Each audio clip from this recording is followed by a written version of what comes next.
Hi, I'm Diane McGarry with Drake Arts. With me today are co-host Tom McGarry, author Mohammed Hamid Zaman, and ASL interpreter Mia. Mohammed is a Howard Hughes Medical Institute professor of biomedical engineering at Boston University. A major research theme in his lab focuses on developing solutions to improve access to quality care in low-income settings, including refugee settlements. In addition to over 130 peer-reviewed research articles, he has also authored two books for broad audiences. His first book, Bitter Pills, looks at the global challenge of substandard and counterfeit drugs.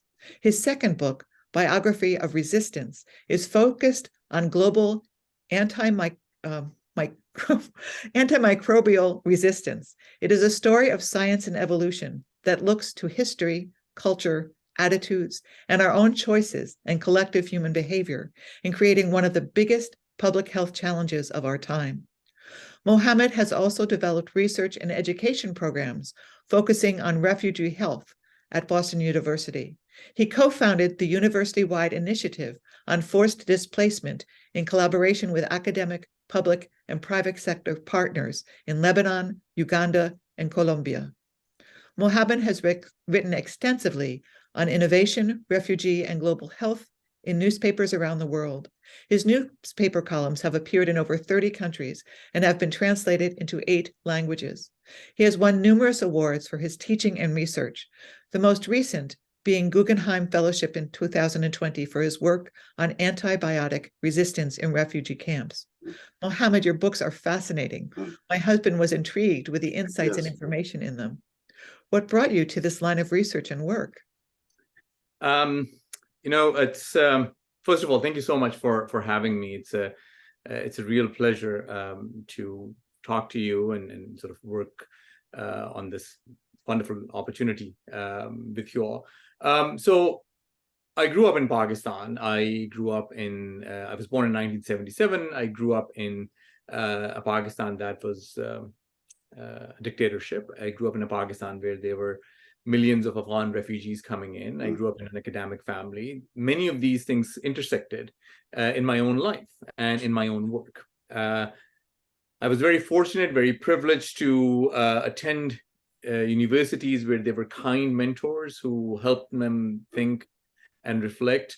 And, this issue of antimicrobial resistance has always been there. And it took me quite some time to figure out how to think about it in a systematic way, and to think about bringing science and public health and the challenges in low-income countries together.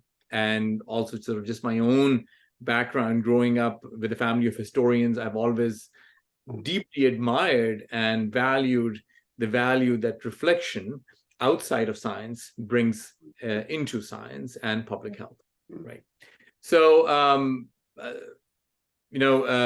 I said, have been very fortunate to have amazing mentors. I have a wonderful job. And as part of that job, I chose deliberately, intentionally to write for a broad public audience. Part of it had to do with the politics in the United States, where science is often misunderstood and used.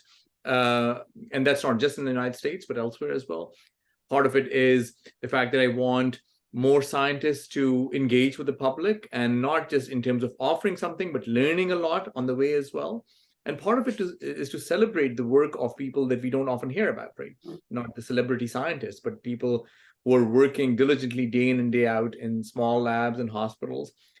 And of course, my own research. So it's the convergence of all of those things that writing is one way of expressing that.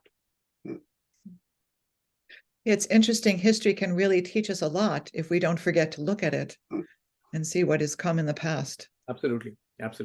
And in some ways, I've become more of a believer in this, that if we are finding ourselves in a particular predicament from a public health perspective, and others as well, but certainly from a public health perspective, knowing how we get there may have some answers on how we get out of that, instead of sort of looking for magic wands or policies that are going to change things overnight.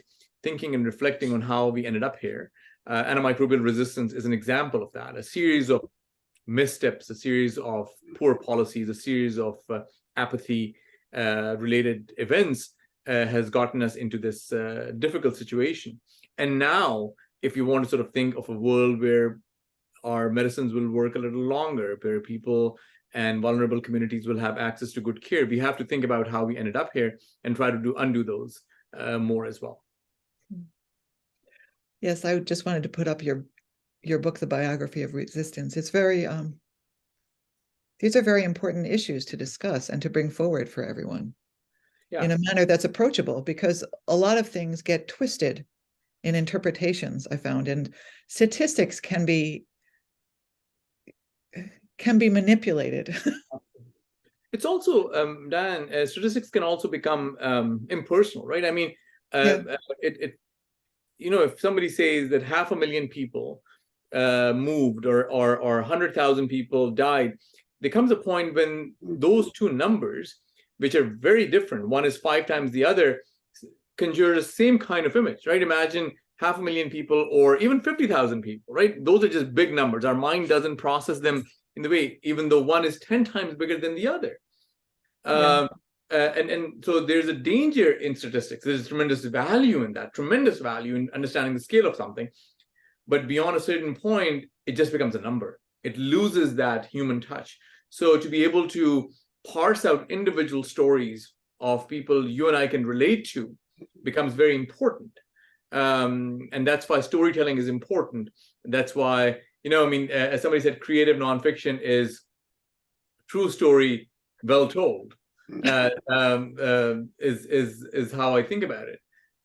So we should do that more in science, climate change, public health, CRISPR technologies, whatever, so that my neighbor can understand it, somebody in my mosque can understand it, my cousin can understand it, my daughter's science teacher can understand it, right? I mean, so that we can have a conversation on it that is rooted in substance. And I also think that for a long time, scientists and other professionals have also disregarded the value of public engagement, because they have thought that, well, if somebody's not a scientist, somebody's not a card-carrying scientist, what do they have to say, right? Because they're not the experts. In some ways, that creates a sense of arrogance, which is deeply problematic and creates further distrust. Anytime you create a club, as opposed to it being something that affects everybody, and they may or may not have degrees in science, but they certainly are affected by it. So let's have a conversation on it. Yeah, 2 things I particularly liked about your book, Biography of Resistance. It's as much following the people who did things as the scientific things that they discovered. So that was very interesting. It's as you said, stories. And secondly, you go way out of your way to give credit to people who are otherwise not very well known. And I guess thirdly, it's extremely approachable. You don't revel in complex terms, you use them, but you explain them so that almost anybody could understand. So thank you. Well, thank you so much. Tom, one of the things that I realize is that there's the fact that our knowledge exists is not because of the existence of that phenomena in nature. It's because somebody discovered it, right? Yeah. An individual somewhere did that. And we have to recognize that individual. So there are infinite phenomena in the universe that we haven't discovered. And it is not because they're not happening. Well, it's because somebody hasn't discovered it. So we have to really connect those two dots of the phenomena, of the science behind it, and of the individual. I also think that, and I've tried to do that in my classes and in my conversations, is it's important for all of us, particularly my students, but all of us, to recognize that we are part of a grand tradition of knowledge. And by knowing other people, we feel connected to a tradition that is as old as people on the planet of discovery. And that should give us comfort that we are continuing that tradition, that we will make mistakes, we will fail, things will not work well a lot of the times, but there are people who, despite the fact that they came well before us, went through very similar things. We are part of that chain, and we are part of that community. And to celebrate that, I think, is important. Yep. It's also really important to recognize that failure is actually success.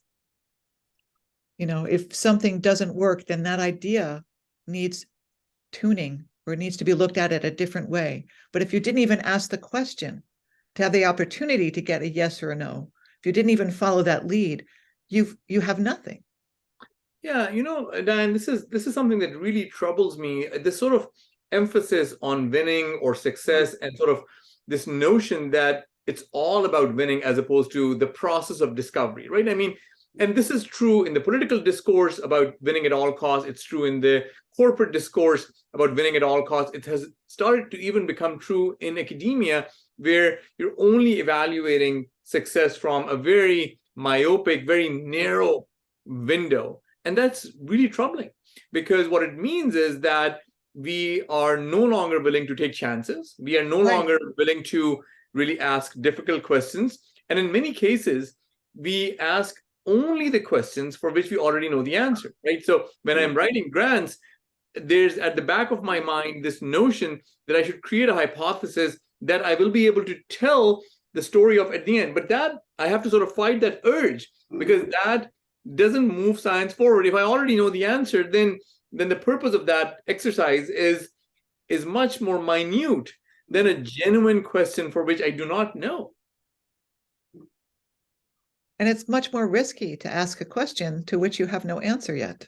Absolutely. There was an article in Nature, which is one of the leading science magazines, commenting on the fact that we are having fewer transformative discoveries than we had 50 years ago. And part of it has to do with the same argument, that we are sort of trying to create ourselves almost risk averse, even in science. And we are sort of, and I think there's tremendous value in incremental work. There's tremendous value in being careful scientists. There's tremendous value in being conscious of making sure that everything that you're doing is well thought out. But trying to confuse that with asking important questions for which you know nothing about is a problem. And I think that's what we have to appreciate and cultivate a culture: safe science, good science, thoughtful science, careful science, being attentive to details. All of those, no questions asked, absolutely. But at the same time, if we are so conservative and we are only doing science because we want our paper to be published by reviewers and not really asking bolder questions, then I think something is lost. What are some of those bold questions that you're interested in asking? So I think bold would be a relative term in different disciplines. What I would consider bold is may or may not be what somebody else considers bold. I think we are, in my own work, Diane and Tom, we are very interested in issues of disease and disease dynamics in refugee camps.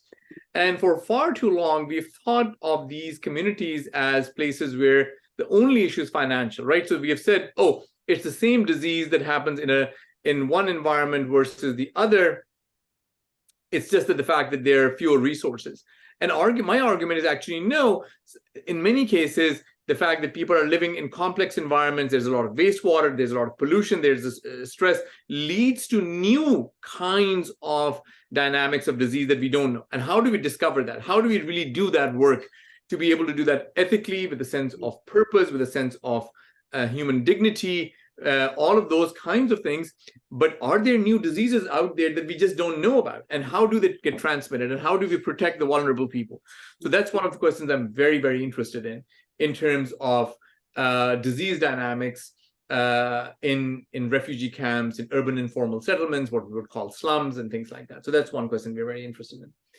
The other question, which is perhaps a more specific question that I think is important, is how does the presence of our climate injustice factors, so pollution in low-income neighborhoods, how does that lead to disease, right? We know at a higher level that, well, sanitation is good, but even at the micro level, the presence of extensive plastic or microplastics, that can lead to the transmission and development of absolutely new forms of pathogens. How does that happen? Why does that happen? How do you control it? And then the other part of this whole equation is, how do you really make sure that these discoveries are being translated into things that can protect people? Which is just as a hard thing. Just because somebody discovers something doesn't mean that we have the mechanisms to prevent the loss of life or morbidity, particularly among the vulnerable people. So that question may not seem very scientific, and it has science elements, but it also has just as important policy elements. How do you make it possible that somebody who doesn't have the support, the social structure, the financial support, access to good healthcare, how do you protect them given all the other things? People in Ukraine and Afghanistan and Myanmar and Pakistan and Bangladesh. How do you do that? So I think that's those are the kinds of things that I'm very interested in thinking about. Those are actually very fascinating, extremely fascinating to me. And not to put them down, but there have been recent articles in the Globe about getting rid of gas stoves in houses because it causes asthma. We've known that for decades. We've known that we shouldn't have gas stoves in homes.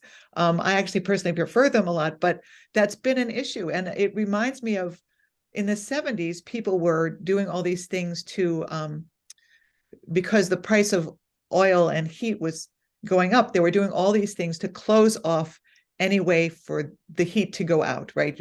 You really were sealing up your home, making it almost like a barrier to any type of wind coming through. And then people found out, wait, that's not good, because then you're breathing everything in the air inside this micro world that you've created. So you're making yourself sick, which is really an issue that's a personal reflection on the issue that you're talking about, because if you're putting pollution into a city next to an industry that's putting out, burning plastic, for instance, or burning the trash, which has plastic, and that's getting all over this neighborhood. It's not somebody's apartment, but it's a group of apartments or a huge part of a city or a slum in an area where it's greatly affected by these things. We tend to forget all the impacts of just small decisions and policy changes. Absolutely. And in some cases, we go back in circles, not related to my area, but I remember a time when people were saying sort of formula milk is the way to go. And then we've come back a whole circle on breastfeeding, right? So many of these things are happening, and we've come back full circle on some of those. But I think it's important to recognize the impact. And we've seen that in the context of COVID as well, the importance of public messaging, the importance of recognizing what science is.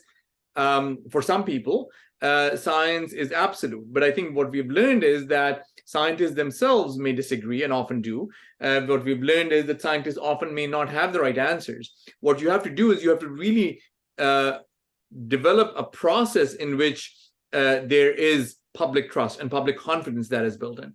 You will make mistakes, right? I mean, whether it is a large international body like WHO or CDC or a small local municipality, they will get things wrong.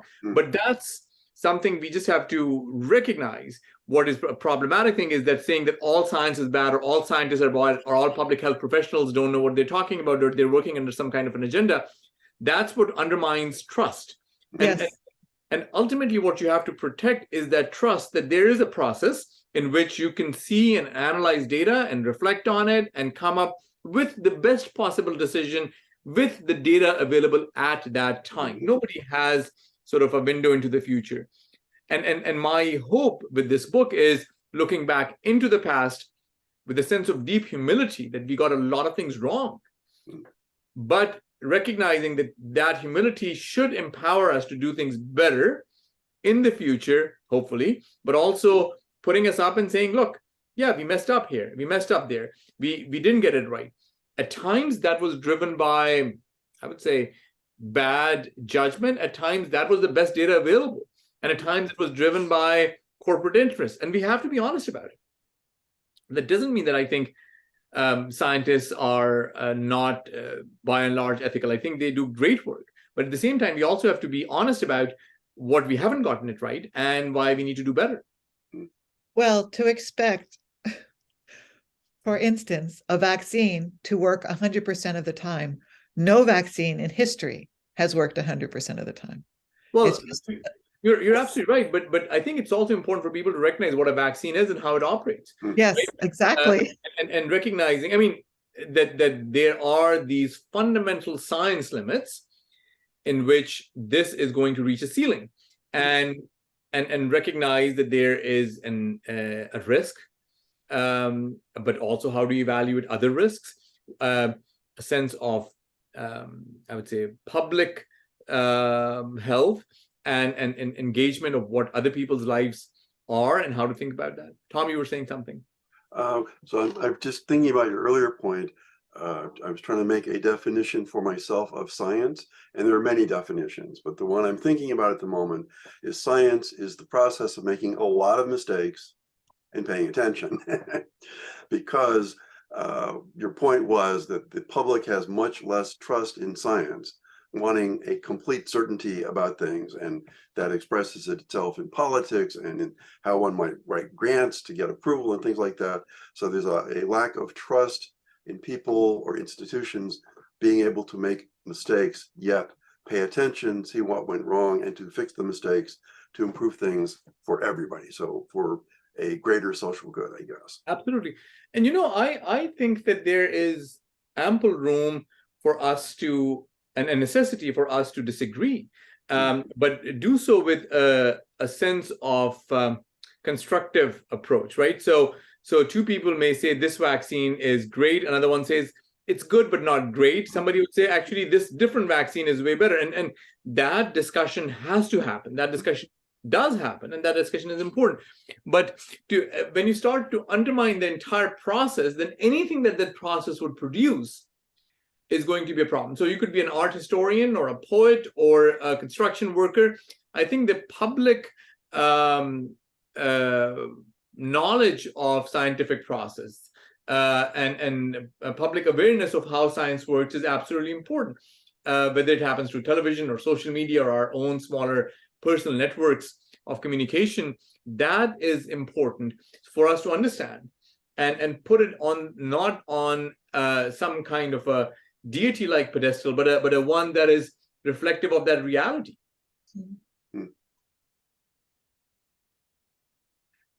Yeah. There were many moments that where Tom was reading the biography of resistance and he was just like blown away. I forget. Perhaps you want to bring one of those forward for us, Tom. Well, so personally, I know a little bit about how microbes are becoming resistant, but there were many dimensions of that issue that I just didn't know.